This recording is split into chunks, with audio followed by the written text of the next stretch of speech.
So, we're gonna play this video. About 3 years ago now, I made a video in which I predicted the eventual rise on the distant right of a kind of right wing postmodernism. And although in that video I was not able specifically to foresee the emergence of the neo absolutists or post liberals on YouTube, those groups very much do fit within the broad train or strain of what I was attempting then to describe. And so once they became a thing, once they rose up on YouTube, I began watching them with some interest and with a great deal of amusement. Now, I suppose as of right now, probably the most prominent of these these thinkers, these YouTube commentators, would probably be Keith Woods. And something very interesting has happened with Keith Woods. Specifically, what I'm talking about is the recent video that he made in which he deplored the post truth condition that we seem to find ourselves in today in the modern West. Now, he sort of used the coronavirus issue as a framing device, but essentially he said that he would hear all sorts of people online talking about the coronavirus, putting forth all sorts of conspiracy theories, namely that it's a bioweapon or something of that sort. And when he would try to push back against these people and try to interrogate them and make them provide evidence for their claims, they were not able to do so to his satisfaction. And although he made counterclaims against them, Keith Woods again complains that they didn't respond to him sufficiently well, and yet despite all this, held on to their views. So Keith Woods observes this and says that truth seems to be becoming political. It's being used as a political weapon, and he deplores this. Now, the reason why I say that this is interesting, and was really unexpected for me, is that it completely contradicts the general orientation of the neo-absolutists or post-liberals when it comes to politics. The neo-absolutists slash post-liberals, and I include Keith Woods among them, generally have the following sort of critique about liberal social contract theory. And although the critique is focused specifically on liberal social contract theory, the fact that this approach to government and its justification is really the only serious game in town in the West today really makes it into a broader critique of modern political philosophy more generally. And the criticism runs something like this. The social contract thought experiment devised by and appealed to by philosophers like Locke, Hobbes, Rousseau, etc., essentially has it that there existed a kind of a pre-social state, as they put it, a pre-social situation in which an aggregation of rationally self-interested individuals, for the sake of preserving the vast bulk of their natural rights, for the sake of preserving the vast majority of their interests, come together in a rational negotiation and agree to forego some of these interests and then set up a state. So they sacrifice a small part of their rights, a small part of their interests, for the sake of creating a state. And then that state secures the remainder of them from attack, from any kind of disruption, because the situation in the state of nature, as it's posited in this thought experiment, is very precarious. And so the rights of individuals are similarly precarious. So in other words, this is just a self-interested kind of negotiation, and it results in the state. And the state, insofar as it functions to preserve the rights for which this thought experiment has it that the state was originally created, well, insofar as the state does that, it's a legitimate institution, it's justified, etc. Now, the neo-absolutist or post-liberal critique of this runs roughly as follows. It says that the state, which is supposed to be the sovereign entity in society, is, by the way in which things are framed within this thought experiment, actually subordinated to a kind of rational structure, that there is a kind of reason, quote unquote, reason so-called, as they might have it, to which the state is subjected. So the state isn't ultimately sovereign, as it should be. Rather, the state is subjected to liberal reason as a kind of super-sovereignty. And because So, some initial remarks. I mean, I like Ivan. I think I've maybe drifted toward nominalism in certain ways since I last spoke to him a year ago or so, or maybe it was 2 years. It's been, I guess, time flies. Um, he's talking about this post-liberal, or excuse me, post-modern right wing. And I would agree with him. I'd agree that he sort of predicted the trend here, and the trend is going in this direction, and he was accurate there. So that's a good reason to listen to him. Um, what he's saying, I guess you're getting into the concept of super sovereignty here. I just wanted to stop, and I don't want to multitask too much here.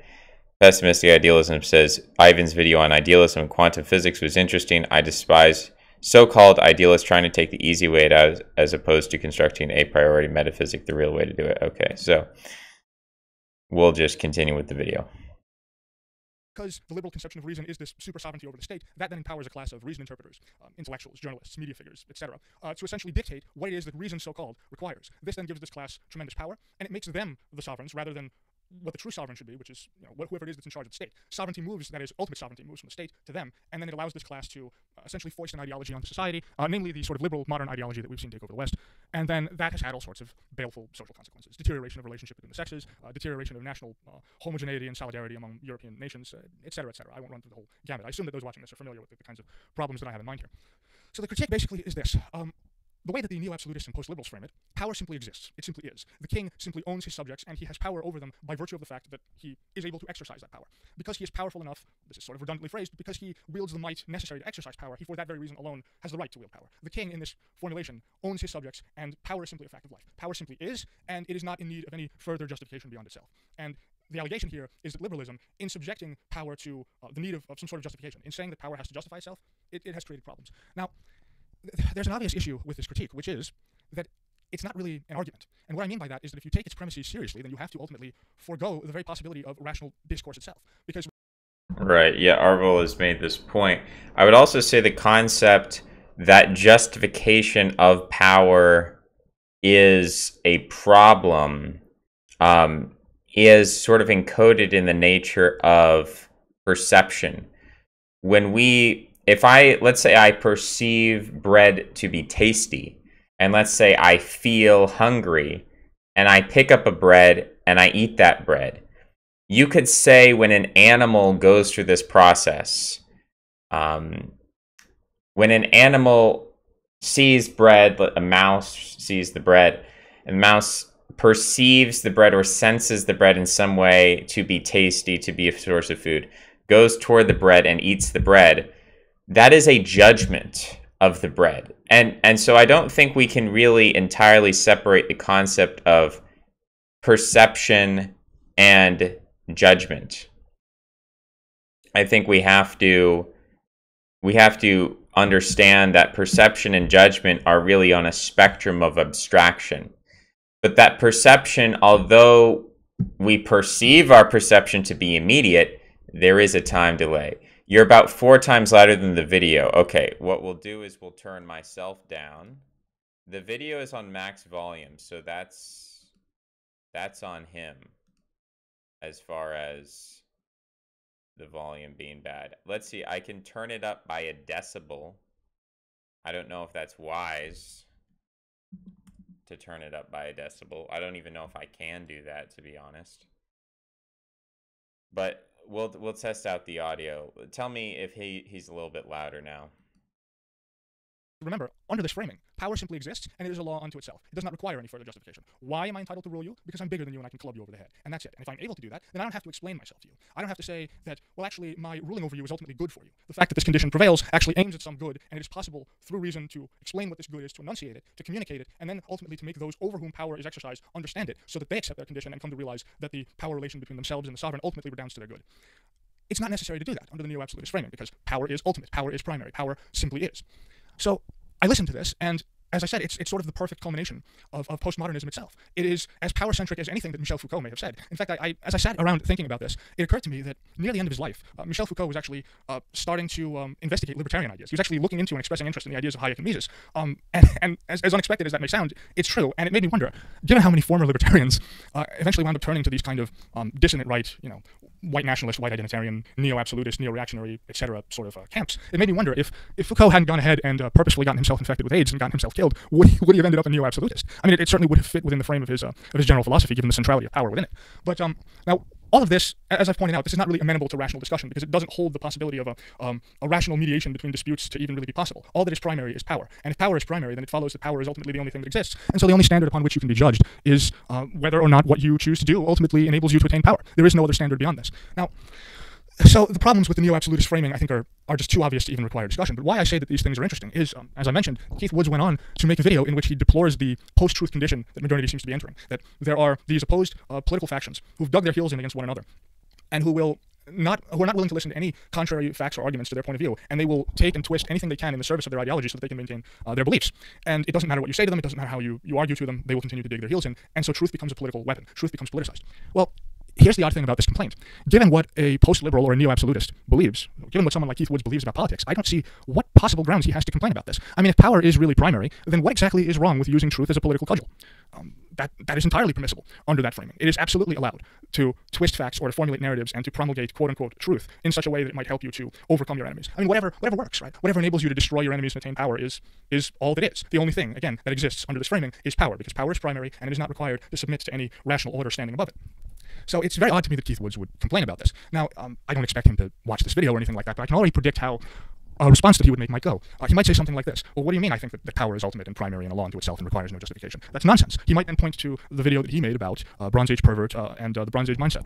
And that in that video, he specifically criticized this kind of nihilistic, power-based Nietzschean perspective that Bronze Age pervert took up. And he said things in the video like, well, Bronze Age pervert may have said that he doesn't intend to give any arguments in his book, but it's nevertheless obvious that the fact that he wrote the book that he wrote and that he has large numbers of people agreeing with him indicates already that those people are motivated by a certain kind of moral vision, by a certain kind of moral pathos. And it must at least be possible in principle to integrate whatever that moral vision is into some sort of rational structure. So they are implicitly being motivated by some transcendental ethical end that they're aiming at, and that can be enunciated in a philosophical system. So it's just nonsense that he's basing everything in this kind of nihilistic power-based way. And he ultimately even says that if you take seriously the idea that power is ultimate, then all you will ultimately be left with is a congeries of competing groups with opposing interests fighting each other, and then whoever wins wins, and that's the end of it.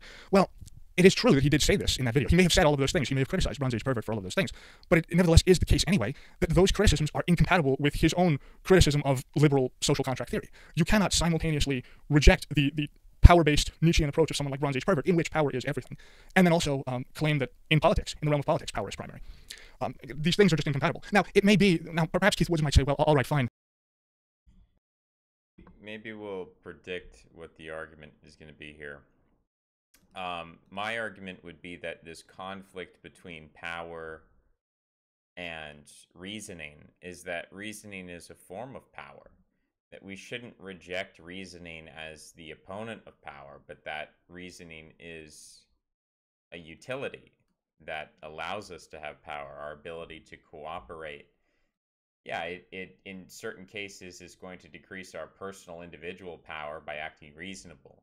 If I, for example, am having an argument with somebody and I slip up and I say something wrong, if we're being reasonable, I have to admit that I was wrong. If we're not being reasonable, then I can just, insult him and, win the argument in that way. So clearly there's an immediate incentive to disregard reason in favor of egotism, but there's a long-term collective incentive to being reasonable. So I don't think necessarily we have to view power as antithetical to reason and reason antithetical to power. I think we can see that it's basically a question of time preference and identity. If you identify as a pure individual, then reason really doesn't have as much utility as if you identify as a collective. Now, we could come up with counterexamples. For instance, we could say, if someone believes that their race is the super most important thing in the world, and you start making some reasoned arguments about how, well, historically that's never been the case, and you bring up the examples of, minoritarian power structures as things which are, they're not just a-racial, but in a sense they're anti-racial.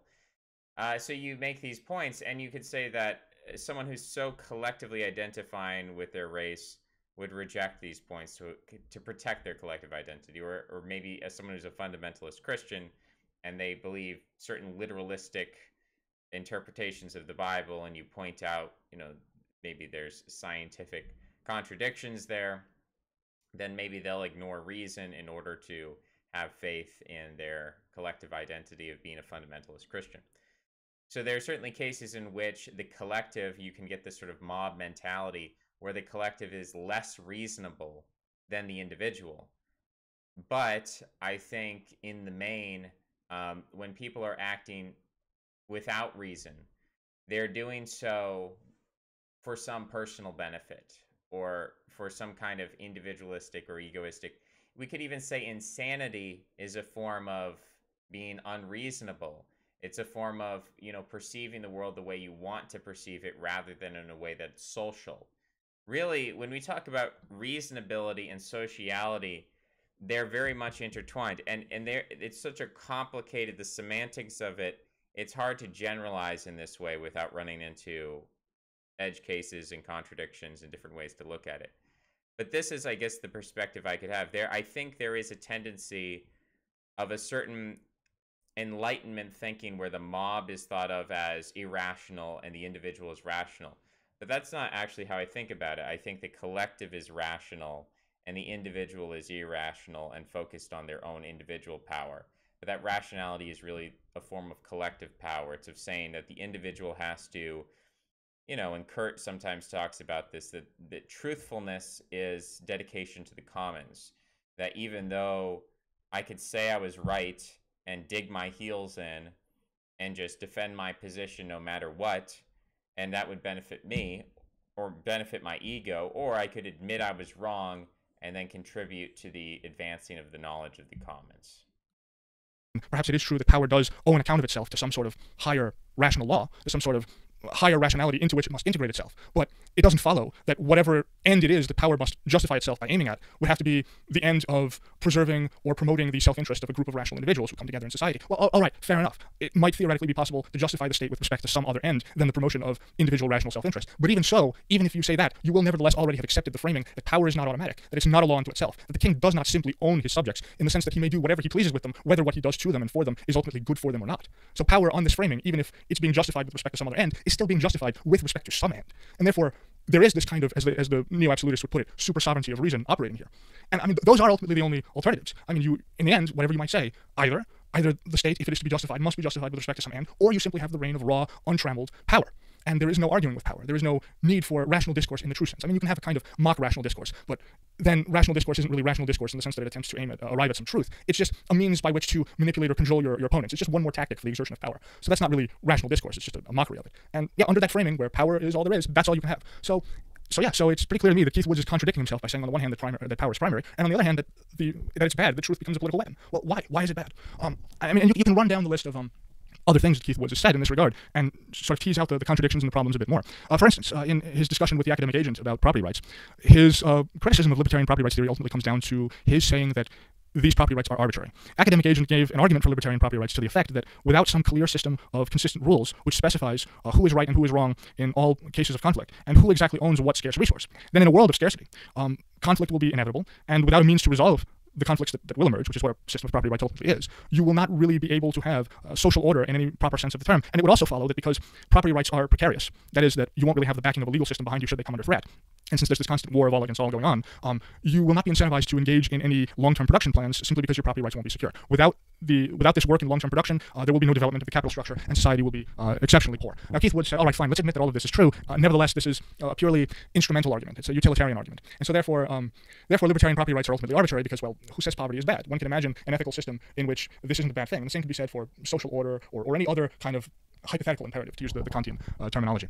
Well, here's the problem. With this, Keith Woods is an Irish nationalist. He obviously wants Ireland to flourish and for the Irish people to do well. But if he really takes seriously the idea that power is primary, what exactly would be wrong with the fact that, let's say hypothetically, 1 billion Africans were to flood into Ireland, slaughter every Irish man, rape every Irish woman, destroy Ireland entirely, and just subjugate it completely? If Keith Woods takes seriously the idea that power is primary, is a law unto itself, and is subject to no further justification beyond itself, what would be wrong with this? I mean, the only sense in which it could be shown wrong is if the attempt by the 1 billion Africans to do this were somehow beaten back by the Irish. But suppose that the Africans weren't beaten back. Suppose that they did manage to successfully destroy and subjugate Ireland in this way. What would be wrong with it? You would have one group and then another group, and they would each have their competing interests, and they would struggle for power, and one of them would win. And since power ultimately is, power just exists, and is subject to no law beyond it which should constrain it, that's really all you can say on the matter. So, if Keith Woods believes this, in what sense can he really be a nationalist, other than simply to say, well, I too belong to a group, namely the Irish, and the Irish have their own interests, and I am competing in the arena just like everyone else is, and there's no inherent right or wrong, it's just whoever wins. I'll say the same thing to Keith Woods if he chooses to make such a response that he said about Bronze Age pervert. I just don't believe that that's what you're really thinking, if you should choose to respond that way. I just don't buy it. I mean, if you take seriously the idea, once again, that power is primary and is subject to no constraints beyond itself, well, then I have to ask someone like Keith Woods, in all sincerity, this is not a facetious question, I don't ask this ironically, why aren't you a globalist? Because it's not the nationalists who are in power, it's the globalists who control every institution. It's them who dominate everything in the West. That's where power resides. And if they are in power, and power is primary, and power is ultimate, then what objection can be made to anything that they're doing? And again, by objection, I mean a serious objection, a sincere objection. Not an objection simply made as a technique or a tactic to turn the tables and win power, but a real, ultimate moral objection that aims at sort of moral truth and moral reality and so forth. In what sense can you make an objection to anything that the globalists are doing from that perspective? Very clearly you can't. So I have to say, this whole thing of neo-absolutism and post-liberalism, it's not a serious alternative to the liberal order. So what's very interesting to me is Ivan is using this phrase, power is primary. And how can you believe that? Such a ridiculous belief. I actually have the opposite belief. I don't think there are very many systems of belief that do not take power as primary. So take, for example, the Christian.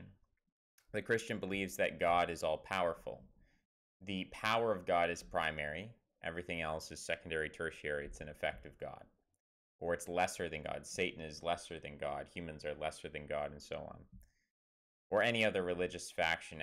Any sort of religion, when it has some kind of anti-Nietzschean ethos, it still at the end of the day calls God the most powerful thing. And so even if it says the first shall be last, the last shall be first, well, it says that. I mean, actually, I've never thought about applying that to God before. What if Christianity foretold atheism? I've never thought about this quote in that sense. What if when it said the first shall be last, the last shall be first? Does that mean that God shall be last because God was the first? Never thought about the quote in that way.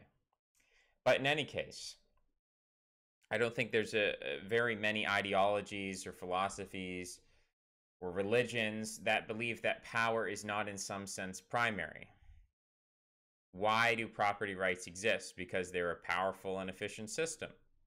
Maybe they're not powerful and efficient for some individual, but collectively they are.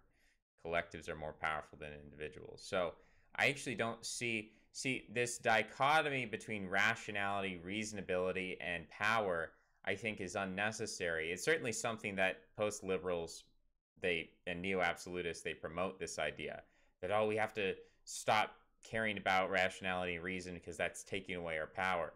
I certainly hear that a lot, but to me, rationality, reasonability is a specific kind of power. There are other types too that are maybe less rational and reasonable. There are other perhaps types of power. Mr. Coolmug says God is the first and the last, Alpha and Omega, beginning and end. Ah, okay. Well, that's an interesting interpretation. So if God is the first and the last, then that means the first shall be last, the last shall be first. So God shall be God, and God shall be God. And the beginning shall be the end, and the end shall be the beginning. So at the beginning, God created the world. At the end, God created the world. An argument for a cyclical cosmology there. Very interesting. Very, very interesting tangent there. But really, I don't see the dichotomy here. I don't see why these two things have to be opposed. I don't see why they can't be reconciled. I certainly hear what Ivan is saying when I hear a neo-absolutist say, logic is stupid and we should just elect or we should have a dictator and they should be able to just kill everybody and have unlimited power. That's the solution. It's like, all right, that's cute, but I don't know that it's we just need to think about this problem a bit more, then we'll have the answer to our problems. Yeah, that is a problem with being overly rational, overly reasonable. Sometimes we create our own problems. And sometimes the way to get out of a problem is simply to stop thinking about it and just take action. So again, I guess I don't think the term absolutist can apply to my thinking. I'm not thinking in absolute terms of we have to be completely rational or we have to be completely irrational. I think you need both. You need action, which in a sense, I guess you could say an action is rational. So there is a rationality to action, but to me, there isn't, how do I say this? How do I differentiate what I'm saying? There's a thinking process which contains rationality. And when you leave that thinking process and you go into the realm of action, you're no longer thinking rationally, you're acting. So for instance, you can think of a battle plan. You can say, okay, we're going to put the foot soldiers here in front, and then we'll put the archers in the back, and we'll have some cavalry on the wings. But then when the battle actually starts, you're not so much thinking rationally as you're just acting animalistically. You're acting and reacting in a way that is not necessarily rational. And so I guess that's my problem on a deeper level when we talk about rationality. On a quantum level, I think there's an issue, there's a problem with trying to say that everything acts in this Newtonian rational way. But it also doesn't mean that we have to throw rationality out the window and that doesn't have a use, it doesn't have a purpose. That we can't be rational, we can't be charitable, we can't be empathetic, we can't be altruistic, we have to be Nietzschean, we have to be strong.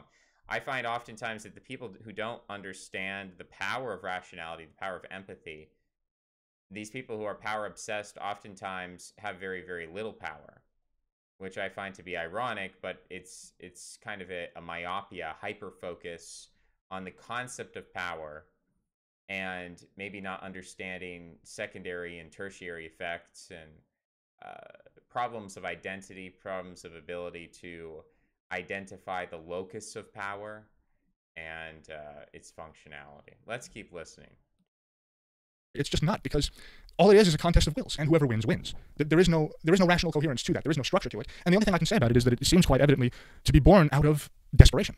Those on the right look around and say, the left has power over everything. They're disaffected, they're alienated, they're desperate, they're in despair, and they just say, ah, to hell with it. Let's go for this set of ideas, because it is about power. And after all, we are in this desperate situation. We are in these dire straits where the West's very demographic integrity threatens to be eroded, and so we need to grab power back from these people by any means necessary. But of course, it's a long way from being a YouTube commentator to actually having political power. So, I mean, as I say, again, this is not a serious alternative to anything proposed by liberalism, because it's not constrained by any aim at ends. Power is its own end, and that's all there is. Now, lest anyone like Keith Woods or anyone who agrees with him might feel tempted to respond, well, but you have to question liberal social contract theory, because it's the foundation of the liberal approach to all socio-political issues, and therefore by extension the foundation of the modern approach to all socio-political issues. And so, unless you strike at the root, how can you really do anything to help lift the West out of its current malaise, out of the current situation that we happen to be in modernity? Now, as I sat around thinking about what I'd say for this video, Keith Woods cranked out another video, a short video, in which he examined very briefly the origins of liberalism, specifically the social contract idea. And I'm actually glad that he made this video, because he claimed that Thomas Hobbes was the originator of liberal political philosophy. And he completely ignores what you might call the prehistory of liberalism. Now, to be fair to Keith Woods here, I understand that if you're going to trace out the history of any concept, you necessarily have to start somewhere, and so it will unavoidably be the case that whatever beginning point you choose will be to some extent arbitrary. I understand that. However, in this particular case, I think it is instructive to go much further back than Hobbes, because if we do go further back than Hobbes, we will see something about liberalism that, well, I think is very important and interesting. And if you just choose to arbitrarily start at Hobbes, you will miss virtually everything about the liberal idea that is so interesting, and ultimately makes it such a conundrum for us today.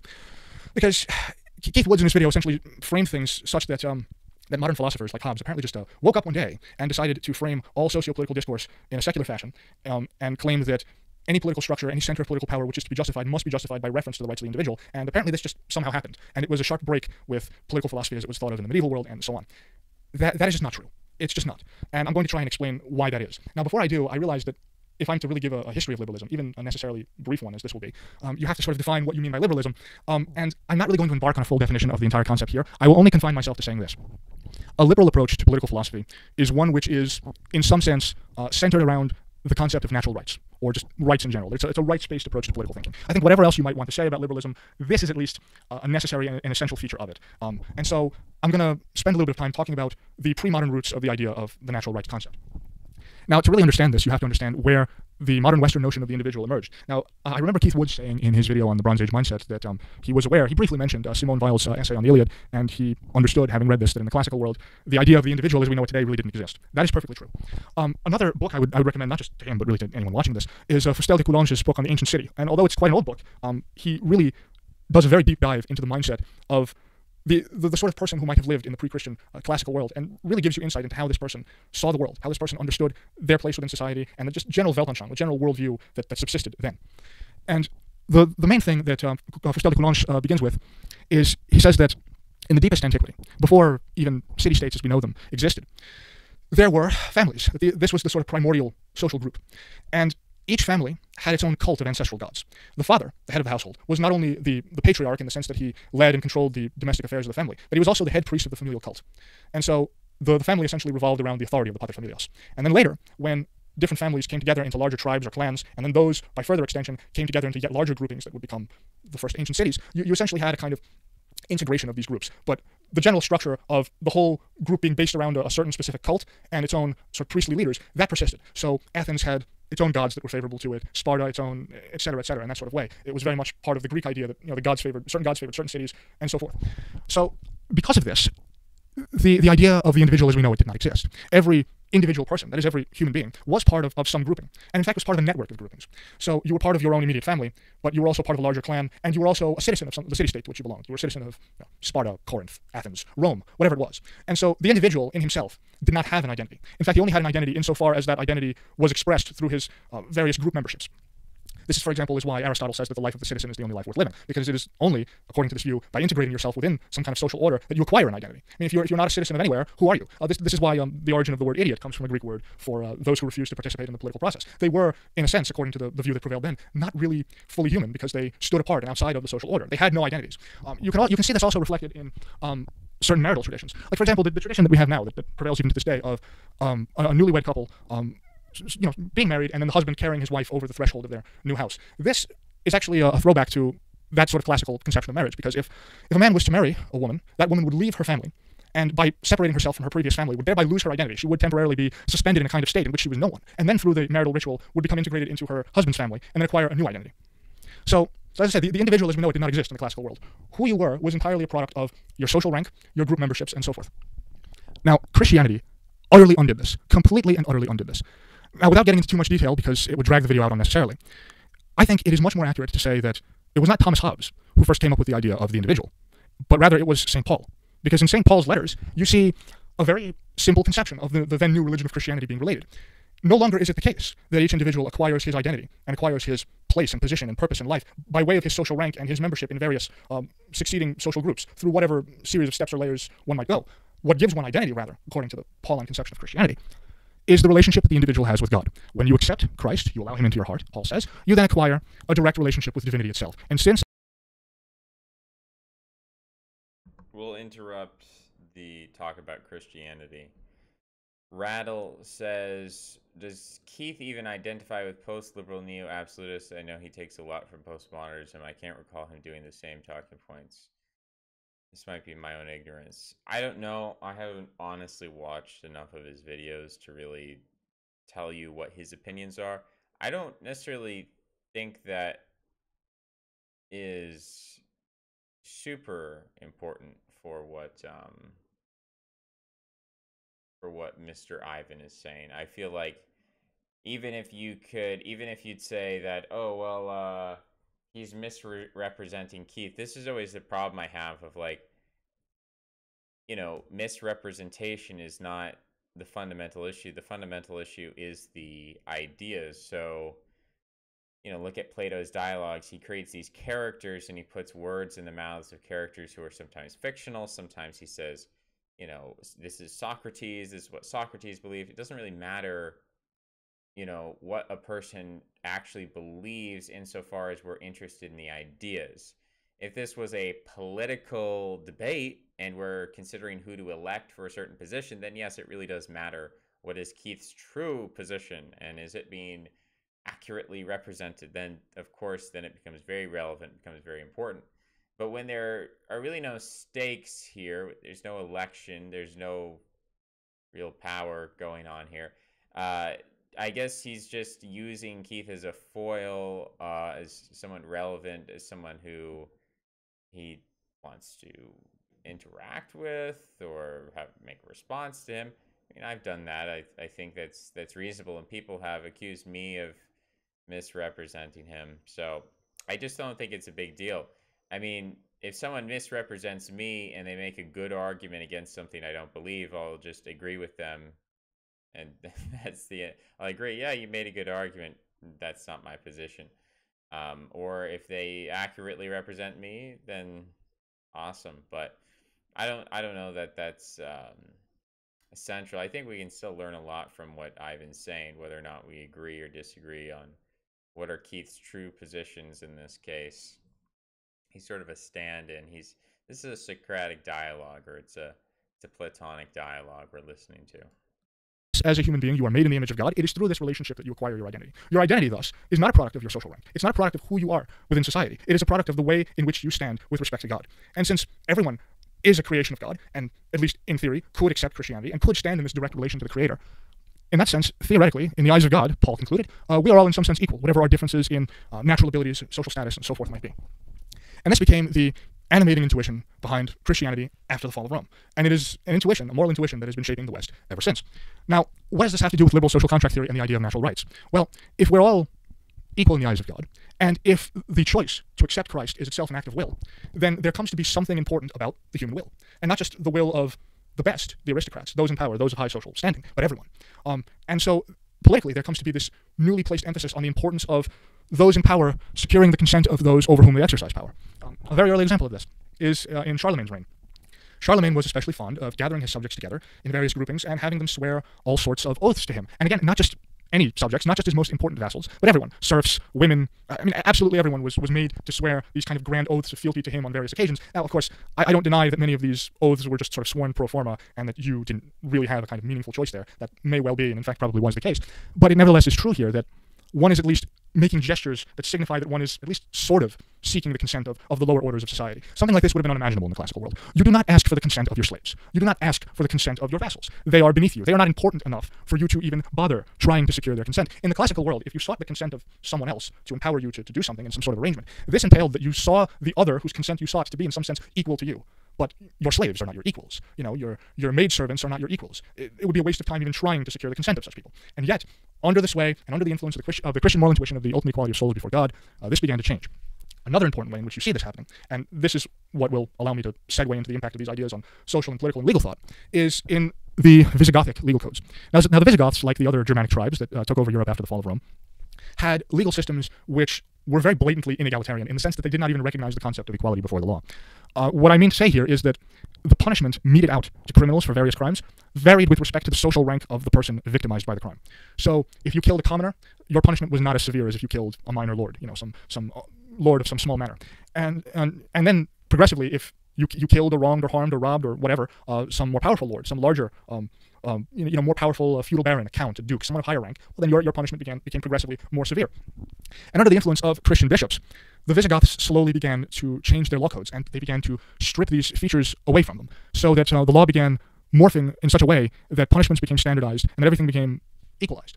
That distinctions in social rank, although they obviously did prevail, they did not influence the legal system. So in other words, it came to be the case that even a commoner could have legitimate claims against a lord. And again, this was all done under the influence of Christian bishops. However, where the process really began to take off, and where we really began to see in embryonic form, and then very much so developing further, the notion of individual rights, of natural rights, started in what the legal historian Harold Berman has called the Papal Revolution. And this is really a process from about the 10th to the 12th centuries, in which the Catholic Church attempted to secure its own independence and its own control over its own internal affairs from the meddling of secular rulers.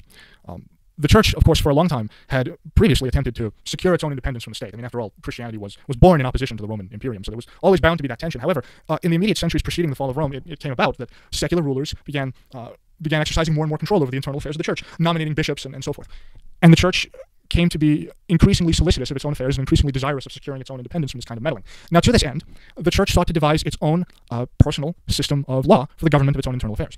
And this law was to be coherent, it was to be consistent, and it needed to have those two qualities so that the Church would then have the ability to resolve any sort of internal conflict that happened to arise within its own jurisdiction. So you began to have slews of canon lawyers emerging, formulating and hammering out this system of canon law. And the animating principle, the kind of central ultimate principle behind the idea that the Church should govern its own affairs and was an independent jurisdiction unto itself, was the idea of papal sovereignty. So if there was any sort of conflict in the Church and in any of its branches, a lowly monk, for example, might have a problem with the rule that his abbot exercises over the monastery. Anything. It's all very interesting stuff. Torrin McCabe says, since you spend a ton of time doing live streams, can you, as part of your process, start each with a 10 to 20 minute review of the previous live stream as a separate video? So if my live streams, let's just take a look at them because I don't want to misrepresent myself. A problem with I want to accurately represent my own channel. Let's just take a look at what is currently on the channel. I know in the past I've done like 3-hour live streams. Maybe if I do a 3-hour live stream, it might be appropriate that I, do a 10 to 20 minute summary. But let's look at the last 5 to 10 live streams. Okay, I did a fasting stream, which was 51 minutes. I did a Frank stream, which was 60 minutes. A Plato reading, which is 30 minutes. Quran reading. I don't need to summarize the Quran. There's a lot of summaries out there. So I'm not going to count the Quran readings. Sassy Socialists was about 80 minutes.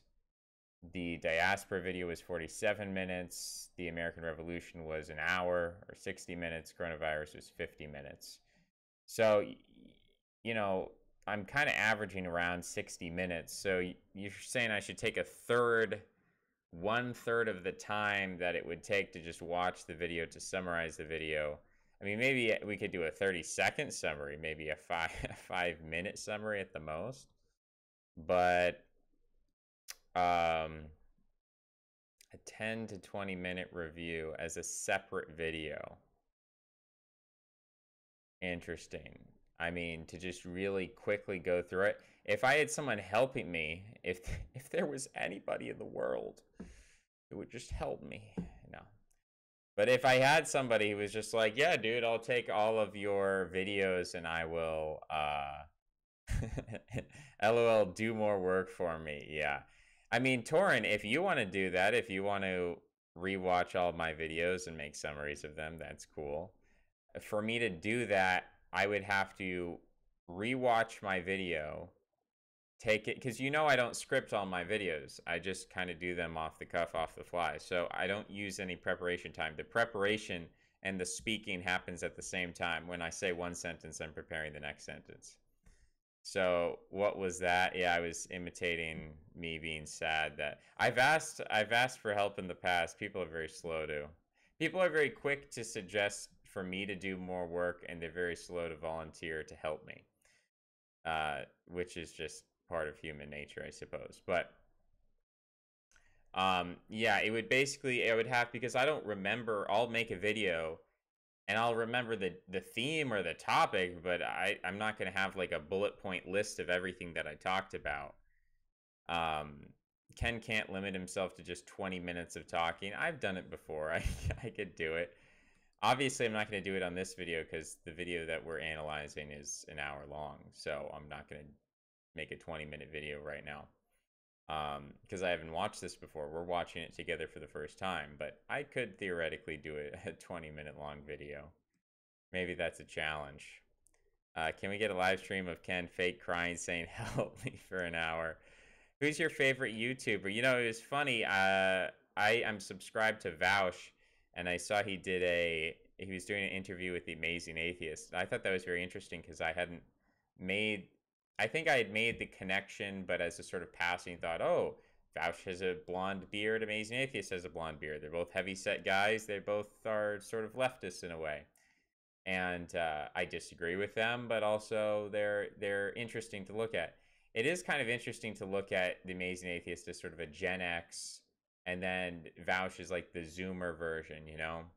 So we're kind of getting these generational pairings. I find that interesting. But he was he was probably the first YouTuber I ever said, that guy's my favorite YouTuber. It would have been the Amazing Atheist. Ryan Falk for a time. And then after that, I don't think I really had a favorite YouTuber. You know, after like 2012, 2014. I don't know. I couldn't tell you that. For a long time, I would say the Book Club was my favorite YouTuber, but he's gone. He has ended his channel, so I can't say that anymore. I don't know. Who would be my favorite YouTuber at the moment. There have been people on YouTube that I've watched and enjoyed, but a lot of them have been banned and will continue to be banned. Can we get yeah, we already read that. Can you start doing my homework for me? I can if you post it in the Discord. It's possible. I'm not promising you anything, but it's possible. Jeffree Star, don't know who that is. Is that like Patrick Star? Amazing Atheist is pure cringe. I mean, that's fair. I'm not gonna say he's my favorite YouTuber now. I haven't watched a video of his in years. But I definitely did. When I was an atheist, he was my priest. He was my priest of atheism. Dusty Smith is the Chad version. No, I don't like Dusty Smith. He never appealed to me. Do you like any travel vlogs? No, I don't like any travel vlogs. It's not to say I hate. It's not to say that you couldn't do a good travel vlog. It's just there's limited hours in the day, and I'm spending all my time creating content, not consuming content. So with that, let's get back to the video. I mean, I guess I'm consuming it right now. I'm listening to this. Can you do upper division physics? No, I can only do liberal arts, humanities stuff. If you have some humanities stuff for me, I can do that. I know people who can do science. I don't know about upper division physics. I know some chemists, but we'll take a look. We'll jump back to the video before I get sucked back into the chat. Thing like this, even in theory, an ordinary lay Christian who sees some abuse going on at the church. Ultimately, the Pope, as the final authority, could be appealed to by anyone within the church hierarchy or any Christian who had any sort of conflict within that the church's general bailiwick. So the Pope became this final authority, and the significance of that was that, well, first of all, the Curia came to be flooded with paperwork, but beyond that sort of obvious bureaucratic consequence, it came about that all intermediate institutions standing between the individual Christian believer and the pontiff were withered away, because in theory it came to be such that the Christian, any Christian, could appeal to the Pope for redress of his issues. And so there was this tendency to make it such that the individual stood alone before the Pope. And the interesting thing about this was that you had these two opposing ideas emerging out of that interplay. On the one hand, of course, there was papal sovereignty. The Pope was, on this conception, the ultimate ruler of all church affairs. He stood above all church officials. He was at the very apex of the church hierarchy. But not only this, but there were some popes, in particular I'm thinking of Urban III and Urban IV, who took the idea of papal sovereignty so far that they claimed that it extended even over that of secular kings. That a pope could, let's say, excommunicate a king who was not behaving in ways that the Pope approved of, or the Pope could absolve the subjects of a king of the duty to obey that king. And so the Pope became a sovereignty that stood even above the king. So you have this notion of absolutism on the one hand, but also conversely, you have the idea emerging that the individual Christian can, through the medium of canon law, appeal to the Pope for the resolution of his disputes. And so the individual Christian came to acquire importance. And as canon law developed, there were sort of three broad sections of canon law, at least with regard to the prescription of conduct, of sort of ethical norms. There was one part that specified that which was obligatory, that is that which every Christian must do, go to church regularly, believe in God, etc., these things, the obligatory things. There were also the things which were absolutely forbidden, murder, theft, fornication, etc. And then there was a third area, a sort of gray area, in which there was permissible conduct. That is, things which you could do if you chose to do them, but which were not obligatory. So then canon lawyers, what I'm trying to say, is in hammering out canon law, they worked out an area, a space of leeway, a certain area of freedom for individual choice and individual conscience. And because every intermediary institution separating the individual Christian believer from the Pope was worn down in the sense that it was ultimately subservient to the Pope, you naturally began to have emerge this idea that the individual, as someone made in the image of God, as being morally equal, as being a creation of God's and as standing in his own personal relationship to God, had rights of his own. And the idea of natural rights came to emerge out of this. Now, the conception being developed here was not what we might term the liberal conception, in which there is simply this sovereign, autonomous, rational individual with his own autonomous will who simply chooses between alternatives without reference to any kind of transcendental end. That's not what was going on. This idea of the rights of the individual was at this time very much integrated into the kind of teleological, ethical framework that pervaded medieval thought more generally. But it nevertheless was there.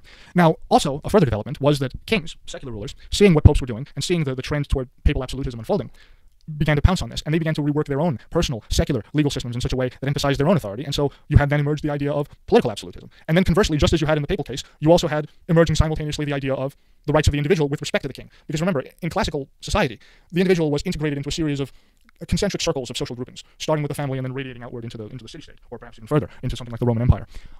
But the tendency of Christianity was to erode these things. And so, following this, secular rulers would mimic the trend going on within the church and with canon law, and eventually created a situation such that the individual subject of each realm ultimately stood alone before the king in a kind of direct relation to him. And so again, you had these two opposing political ideologies emerging simultaneously out of this dialectic. On the one hand, a kind of regal absolutism, and on the other hand, an emphasis on the rights of the individual. And taken to their logical conclusion, the one side results in absolutism or neo-absolutism, in which power is its own end, and the king, because he is the king, is absolute and may do as he wishes. And then, on the other extreme, something like a kind of natural rights anarchism, in which the state ultimately is not a justifiable institution because it systematically violates the rights of the individual and so forth. So the idea of individual rights was not something that Hobbes just came up with one day. It came out of the Papal Revolution specifically, the Papal Revolution and its impact on Western law, and then also more generally Christianity in general. So I mean, I think it's interesting to bear this in mind because it really tells you something about how deeply ingrained liberalism is into the Western mindset. It's not something that's just a few centuries old. It's far older than that.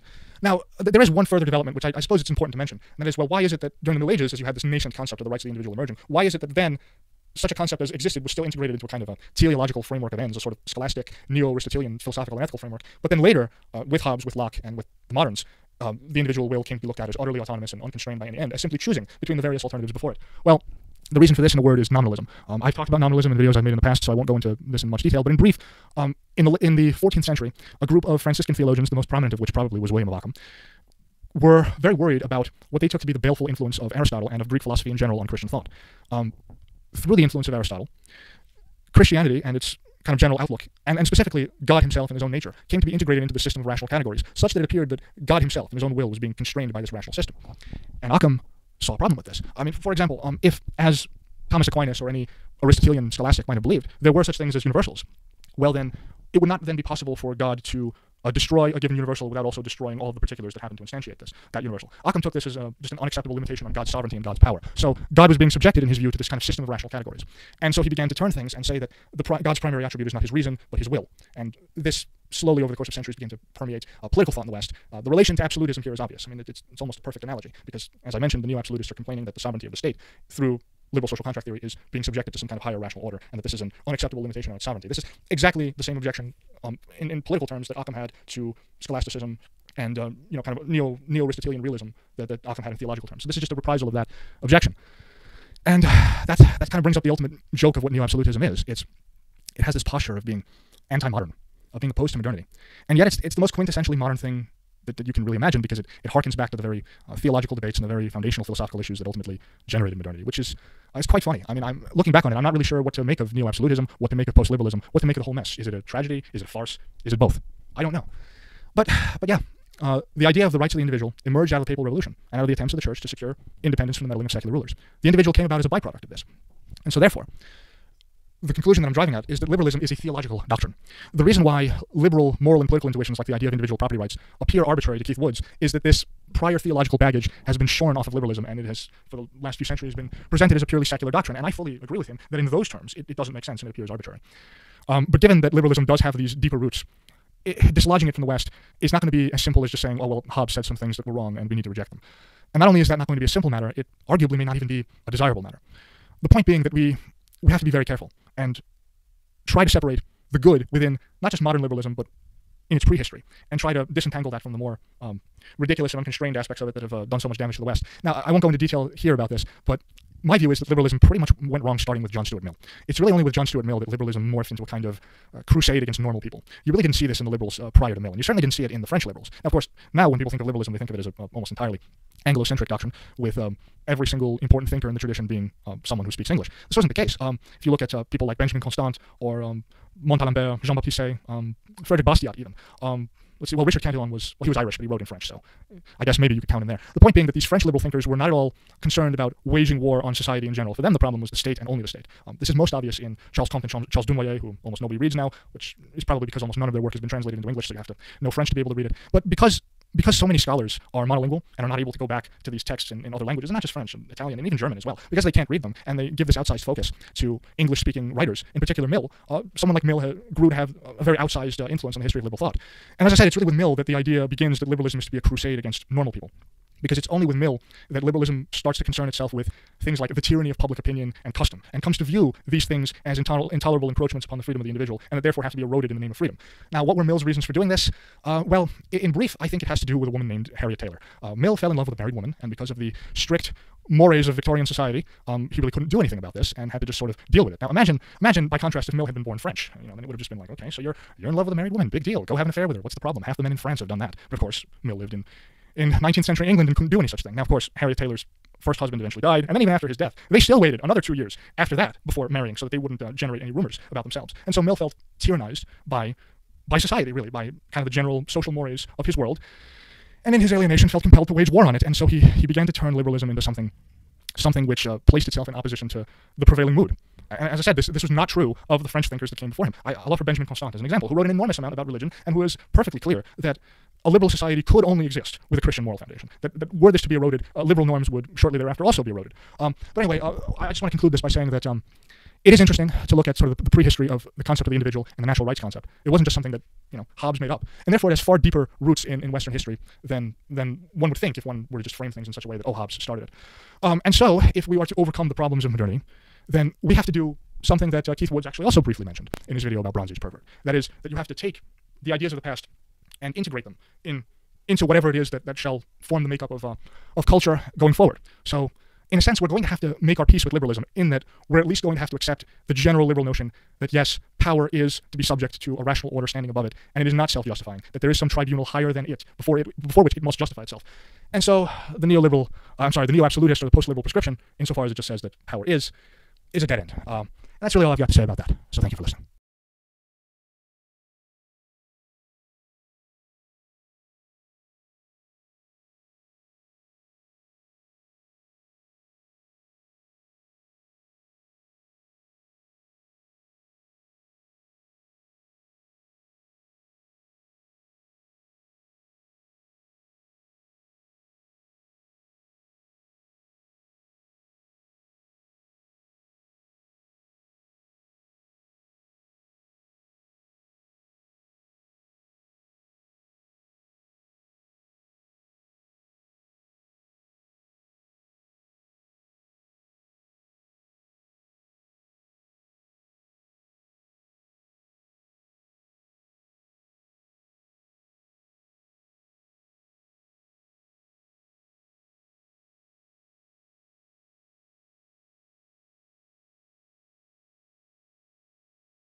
I was muted.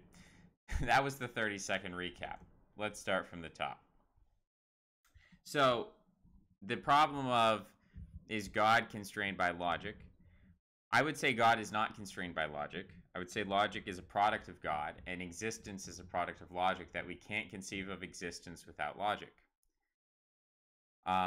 Existence is, it is something and it is not nothing. And basically every linguistic structure follows some sort of logic that it is something and not nothing, that it has identity, logical identity.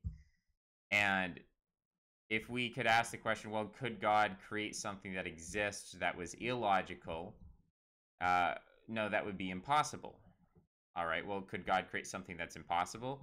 Can we perceive the impossible? No, we can't. The impossible is outside of our perception.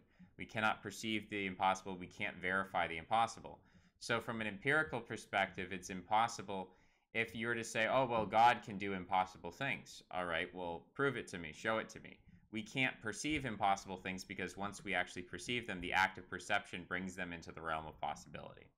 We can't perceive anything that's illogical. Therefore, from our perspective, we can only know something exists if we perceive it. Empirical perspective.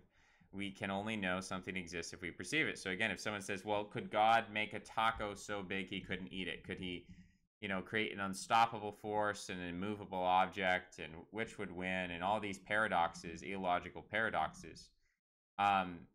Could God bring them into being? No, because being itself, the concept of being, is subordinated to logic. The concept of being is locked within logic, and we are locked within being. Therefore, we're locked within logic. We can't go outside that. We can't conceive of the impossible.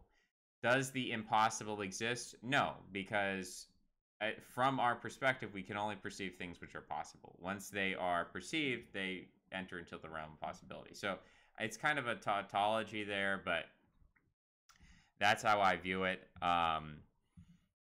So I view logic as a creation of God.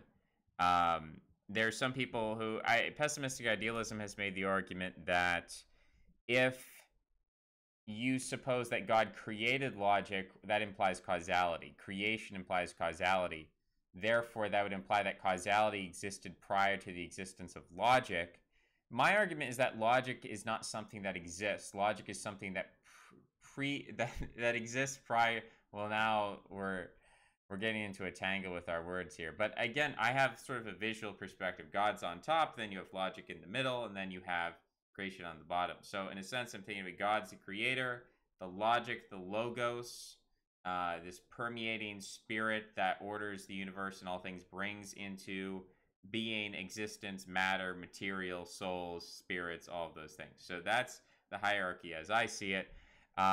You could collapse this hierarchy and you could say, well, there's a problem of causality. How can God create logic if logic itself contains causality? How can you have creation? That doesn't make any sense. That's impossible. Okay, well then we can't perceive that. If people want to condense this and resolve this conflict, what you could say is that God and logic are synonymous, or that logic is the will of God, or you could do some kind of condensation there. Of course, the atheist would just say, well, God's a problem. Let's throw out God and let's just look purely at logic. But then I have to ask this question of, where did logic come from? If logic is self-generating, if logic needs no prior, then I think logic qualifies as God himself. So I think there's something to the Trinitarian aspect. If you have a Father God, a creator, you have this logic, this logos, as a divine principle that maybe is uncreated in some sense, and then you have creations, expressions, existence, the products of God. In Christianity, it's the Son of the Father. The Father, in some way, the Son proceeds from the Father, right? So in the same way, creation proceeds from the Father there. So that's, I guess, my perspective, maybe a compatibilist perspective. I don't know what the technical term is, but that's where I'm at. Very interesting video from Ivan the Heathen. Very good video. I like it. I'm glad he made a video. It was not cringe. It was just good. Who's the most annoying atheist YouTuber? I don't know. Cult of Dusty is pretty annoying to me. I just don't find him entertaining at all. Travel is decadent. My asceticism dictates I live out the entirety of my life within the bounds of a single acre. Oh, that's decadent, dude. You need to live in a pod. Liberalism might be deeply ingrained, but also deeply ingrained as people having different professions. We understand differences as a way to better the group and also servants and subservience. Yeah, I mean, certainly liberalism is not absolute and individualism is not absolute. The real absolutism is the absolutization of individualism, which is contained within neo-absolutism. I'm someone who believes in professions. I believe in guilds. I believe in collectives. I don't believe that one man should have all the power. I don't think that's ever existed. I don't think it could exist unless you conceive of God as a man, in which case then God has all the power. But I don't conceive of God as a man. Travel may be decadent, but adventure is supremely noble. Classic woman every time. No sound. Yeah, I do that pretty often. I mute myself and then I forget that I'm muted and I talk for like 30 seconds or 5 minutes or 20 minutes or however long. Fall of Man from the Garden, women. Fall of liberalism, women. You're talking about, John Stuart Mill. Locke also apparently had something with a woman. He was never married. Dude, you are mute, no audio. Good point. It's over. My meme. Last time he went for 15 minutes without sound. Yeah, that was hilarious. That was bad. You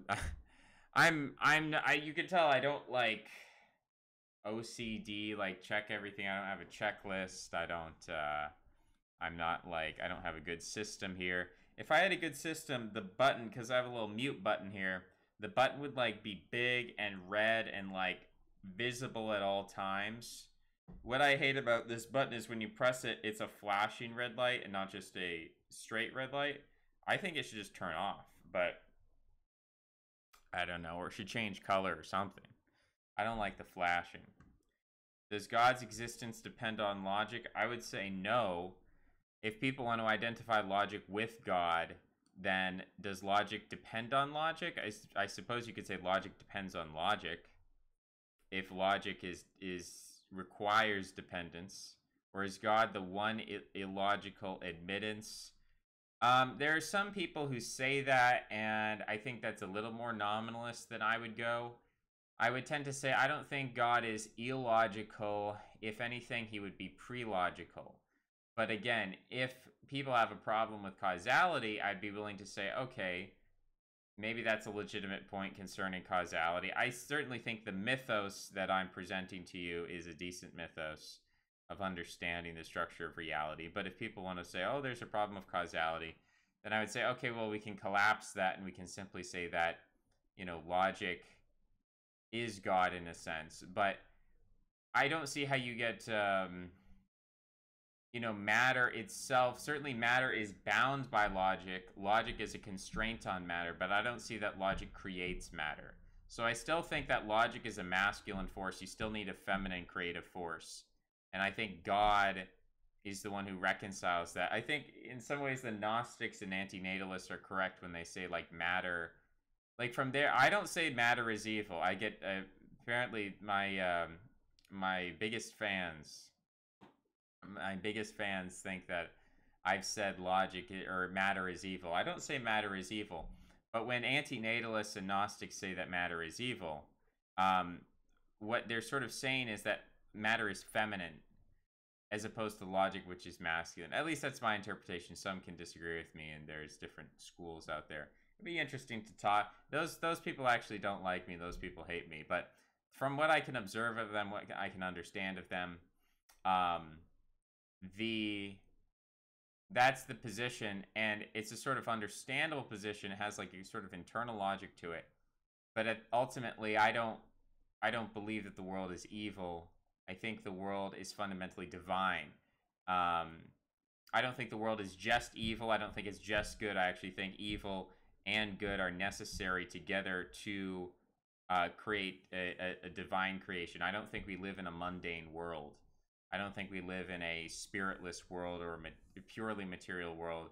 I think that matter comes together and forms and is embodied and embodies and is animated by spirit, and these spirits are good and evil, and that when good and evil clash together, like a yin yang, when the opposites collide, like in the Norse creation myth, fire and ice, when they collide, that is what produces beauty. Beauty is not pure goodness. Beauty is not just puppies and flowers. That's not beautiful.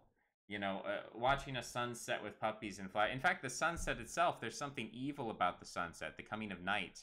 But that's what's beautiful about the sunset. But even just puppies and flowers and women and sundresses and fields and endless orgies and endless amounts of food and gluttony and this endless love and altruism and empathy, at some point it becomes saccharine. At some point it loses its beauty by overabundance. And so you need deprivation, you need constraints, you need evil to come in, to have a battle, to have a struggle, to have what the Norse call Valhall. And that, I think, is what is beautiful. That's what is divine. I think that's the purpose of the universe, not just to have pure goodness or to have pure evil. I don't think we want either purity, one or the other. Logic is necessity. Logic has no independent existence. We have limits to our concepts. I guess I understand what you're saying. If there's no materiality, then logic can't exist, because logic exists only to the extent that it acts upon material things. Sort of like if you have a magnetic field and there's no magnets inside the magnetic field, then it's like, well, what does it even matter? But if all of a sudden you put some ferrous material in there, all of a sudden you can see the magnetic field, right? So this conception of, does logic exist? Is it a medium? Is it an ether? Is it an animating spirit? Like, what exactly is it? How do we conceptualize it? That's very difficult to visualize it. We have limits to our concepts. We call these limits logic. Our inability to comprehend something does not make its existence impossible. I would actually say yes. If we cannot comprehend something, then it does not exist. If something is impossible to comprehend, then it's impossible to perceive, and therefore it's impossible for it to exist. Because I'm taking an empirical approach that if we can't perceive something to exist, then it doesn't exist. It's a boundary imposed. I think maybe the argument against this would be like, well, do you perceive God to exist? And I would say, well, I perceive that the world is animated, and the world is animated by universals, and I call these universal laws the laws of God. The unity of universals is what I call God.